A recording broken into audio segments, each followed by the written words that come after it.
Alors bonjour à tous, bienvenue dans cette nouvelle émission du point de marché quotidien et hebdomadaire sur l'USD CAD ici. Donc François Ablé, Frank Belfort, content de vous retrouver à travers cette émission. On commence maintenant la deuxième partie de la semaine, donc nous sommes aujourd'hui le 13 janvier 2020. J'ai pas pu assurer le suivi avec vous la semaine passée parce que j'ai eu un empêchement. Voilà, un empêchement personnel, familial. Donc, j'ai pas pu être là le vendredi et le samedi pour assurer le suivi. Donc, on avait décelé, on avait entamé une stratégie short qui devrait se matérialiser ou qui aurait dû se matérialiser après la cassure et la validation des niveaux qui sont ici, c'est-à-dire la clôture en dessous des 1,29 650. Malheureusement, le marché a clôturé à ce niveau-là et a réintégré ce range dans lequel nous travaillons depuis maintenant des semaines, et dans lequel nous sommes également. Donc, ce range qui est en cours. Et aujourd'hui encore, nous sommes dans un nouveau range, d'accord? Un nouveau range hebdomadaire. Donc, c'est un range de 2 semaines, donc un range bi-hebdomadaire. Nous sommes également au début de la deuxième semaine du mois de janvier et on remarque que le marché, après avoir été shorté violemment sur les sommets de 1,31 150, commence à se stabiliser, voire peut-être pour reprendre le chemin baissier. En tout cas, c'est ce qui se profile à l'horizon. Alors, ce niveau qui est ici, qui représente le milieu du range, qui est un peu comme le prix moyen entre les deux ranges dans lesquels nous évoluons, c'est-à-dire le prix moyen qui est ici, qui est à 1,32, qui n'avait jamais été revisité. Lorsqu'on a cassé, on a travaillé sur cette zone et après on a accéléré. Ensuite, on retrouve encore un autre léger prix, un petit prix moyen entre 1,30 300, mais qui constitue le range de 1,31 et 1,29 600, d'accord, ce petit range bi-hebdomadaire ici, donc dans lequel nous sommes en train de regarder pour voir est-ce que d'ici la fin de la journée, on ne va pas amorcer une cassure, une baisse pour définitivement reprendre le chemin baissier.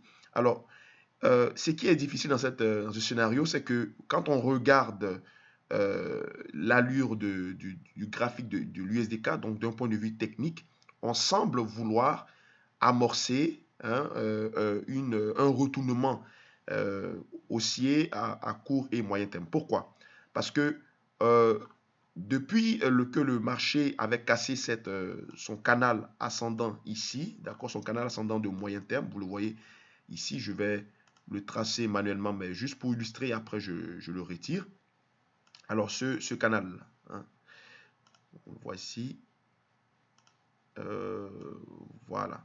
Alors, ce canal-là qui avait été cassé, on a fait un pullback. Le pullback a duré pratiquement 6 mois parce qu'il a commencé, on a débuté cette cassure à partir du 18 juin. Ce canal ascendant a débuté à partir de l'été 2017, donc c'est un canal de moyen terme. Et on n'a jamais pu quasiment repartir à la baisse comme il était prévu. Donc, on a beaucoup oscillé à l'intérieur de ce canal. Et on le voit également ici avec l'allure de cette correction qu'on avait entamée, donc la troisième enjambée baissière. On voit bien que le marché a tendance à vouloir repartir, taper il a tapé d'abord il a fait un plus haut, un léger plus haut, peut-être venir recorriger, d'accord? Et s'il reclôture encore ici, là où il a été lorsqu'il a invalidé notre stratégie baissière, je peux vous dire que deux échecs de suite, cela techniquement amène donc l'hypothèse d'un double bottom, donc un retournement haussier, d'accord? Donc deux échecs sur un support consécutif, cela augure donc un retournement haussier pour la suite du marché, donc au niveau de la fin du mois de janvier, voire les prochaines semaines, les 3 semaines de janvier. Alors, le facteur fondamental qui est en cours, bien sûr, vous savez que euh, avec les différentes informations concernant l'Iran l'Iran, les États-Unis et les États-Unis et la Chine, ça milite plutôt pour une sorte de stabilisation, voire de pousser le dollar à jouer le rôle de valeur refuge. Donc, ce qui fait que le dollar, lui, il est en train de se stabiliser, voire progresser. On le voit ici, hein. Il n'a jamais quitté, il a cassé légèrement, il travaille le prix moyen de son range, également lui aussi est en range, mais il ne quitte pas, il ne sort pas de ce premier canal-là, qu'on va mettre ici, on va le mettre en bleu, hein, pour différencier euh, les différents mouvements qui sont en train de se passer sur les actifs que nous étudions. Alors, donc, ce canal ici en bleu, c'est le premier range au niveau du dollar, il est difficile, d'accord? On n'est pas encore sorti de ce canal pour parler d'une, on va dire, d'une, euh, d'un mouvement, d'accord, sur les marchés, d'un mouvement d'appétit pour le risque, d'accord? Parce que quand le dollar est consolide, on a donc une sorte d'appétit pour le risque de façon générale. Et quand il se stabilise, voire se renforce, une question d'aversion pour le risque, d'accord? Alors, au niveau du pétrole, c'est pareil. Il a légèrement excédé son range dont je vous avais parlé. Il a tapé donc il a, on va dire, frôlé sa résistance, sa résistance majeure de 66,50 et après il a été shorté violemment, d'accord, et même réintégré ce canal. Mais quand on regarde de plus près, qu'on s'y intéresse, il n'a pas vraiment clôturé à l'extérieur de ce canal-là, hein. Il n'a pas clôturé à l'extérieur de ce canal, il a juste fait une amplitude et il a recorrigé pour reclôturer à l'intérieur. Donc, a priori, le pétrole, il est en phase de stabilisation, voire de correction. Certainement venir s'appuyer également sur le milieu de ce range, d'accord, qui est à peu près donné aux alentours des 57 dollars le baril. Pourquoi pas chercher à tester si on échoue là-dessus et qu'on continue, on passe à travers ça, ça sera certainement une correction en chute libre qui pourrait donc pousser euh, le dollar canadien, l'USD CAD à la hausse, hein. Par contre, si on rebondit sur ce niveau du prix moyen, on pourrait avoir bien sûr un retour en force du pétrole. Certainement sera alimenté par l'actualité entre l'Iran et les États-Unis et l'actualité commerciale dont je crois, le 15 janvier, c'est-à-dire après-demain, mercredi, il est supposé avoir un deal entre les États-Unis et la Chine. Il me semble que, selon les dernières informations, le président américain serait déjà à Pékin, d'accord, pour rencontrer son homologue chinois. Donc, toutes ces informations amènent ou militent pour une stabilisation des cours, voire une reprise acheteuse de l'USD4 parce que le dollar semble être stable, voire haussier. L'indice du dollar canadien, lui, qui suit un peu le pétrole, se stabilise.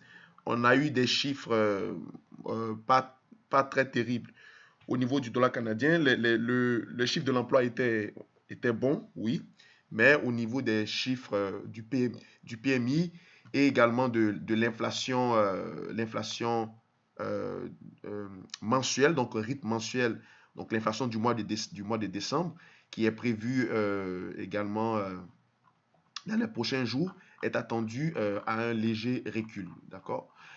À ce sujet également, au niveau du dollar canadien, il n'y a pas vraiment de grosses informations dans le calendrier pour l'indice du dollar canadien à ce qu'il puisse évoluer. C'est juste seulement au niveau des prévisions sur le dollar américain, comme les ventes au détail. On a des prévisions, des légers reculs. On a par exemple les ventes au détail qui sont attendues à 0,3%, dont précédemment il avait fait donc à peu près 0,2. Donc ici, on gagne à peu près 0,1%. Par contre, au niveau de l'inflation l'inflation en rythme annuel du dollar américain, lui, il a attendu un recul, d'accord? Il a attendu un léger recul. et puis l'inflation sous-jacente aussi est attendue en stabilisation.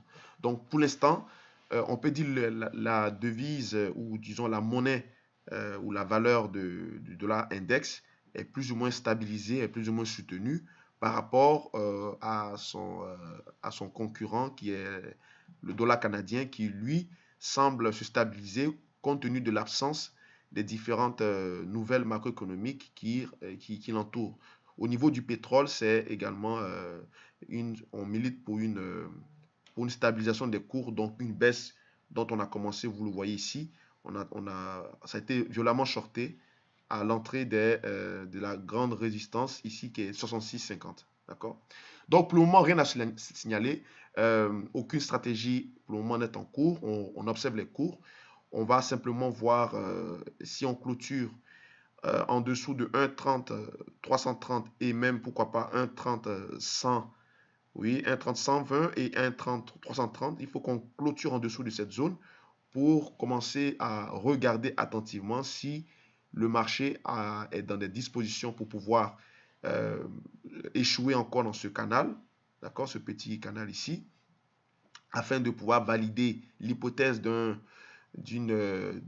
momentum acheteur, donc d'un retournement acheteur de très court terme, ou alors, puisqu'on vient de commencer le début de la semaine, est-ce que l'impulsion qui est en cours risque d'invalider ce range bi-hebdomadaire pour casser violemment ce petit range afin d'accélérer sur des niveaux assez importants et donc de valider cette baisse, cette correction baissière sur l'USD4 qui est attendue depuis quasiment depuis 6 mois. Parce que depuis qu'on est sorti de ce canal ascendant, on n'a jamais été plus bas que 1,30, même, on n'a jamais été plus bas que 1,29 500, 1,29 600. D'accord, on s'est toujours arrêté. Alors que le potentiel de baisse de ce canal de moyen terme est à peu près aux alentours des 1,26 50, d'accord, 1,27. Donc c'est quand même au moins 200, 300 pips plus bas, d'accord. Alors merci d'avoir suivi ce point de marché. On se retrouve plus tard pour d'autres stratégies et d'autres émissions. Merci, au revoir.